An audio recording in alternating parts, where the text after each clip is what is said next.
Hi friends, அனைவருக்கும் வணக்கம். இப்போ பாருங்கள், ரோட்டு சைடு ஸ்டைலில் கொத்து பரோட்டா. அதுக்கு ஃபஸ்ட்டு நீங்கள் 2 வெங்காயத்தை பொடியாக நறுக்கிக்கங்க, 2 தக்காளி, பச்சை மிளகா, கருவேப்பிலை. கடையில் 2 புரோட்டா வாங்கிக்கோங்க. 2 புரோட்டா வாங்கினா அவங்க கொடுக்குற சால்னா, அதுக்கப்புறம் மல்லித்தூள், மிளகாத்தூள், கொஞ்சம் உப்பு, ஒரு முட்டை.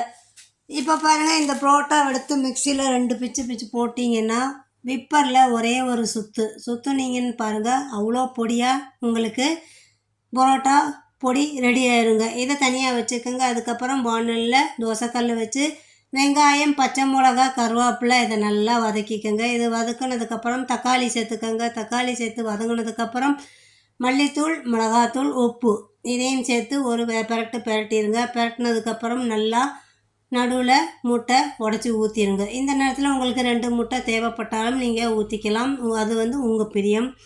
நல்லா முட்டையை நல்லா பரட்டி விட்டதுக்கப்புறம் அந்த சால்னாவை இதில் ஊற்றிடுங்கப்பா. சால்னா ஊற்றி ஒரு பிரட்டிட்டு நாங்கள் பொடி பண்ணி வச்ச பரோட்டாவை இதில் நீங்கள் சேர்த்துருங்க.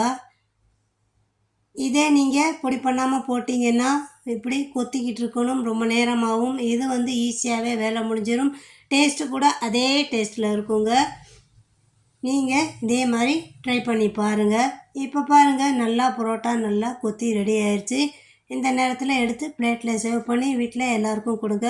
உங்கள் வேலையே கடையில் 2 புரோட்டா வாங்க வேண்டியதுதான். அந்த புரோட்டாவை வச்சு இப்படி ஈஸியாக வீட்லேயே சுலபமாக கொத்து பரோட்டா பண்ணிடலாம். டேஸ்ட்டு நல்லா சூப்பராகவே இருக்குங்க. சேனல் பிடிச்சிருந்தா லைக் பண்ணுங்கள், ஷேர் பண்ணுங்கள், சப்ஸ்கிரைப் பண்ணுங்கள். இப்படி சூடாக வீட்டிலையே செஞ்சு ட்ரை பண்ணி பாருங்கள். நன்றி, வணக்கம்.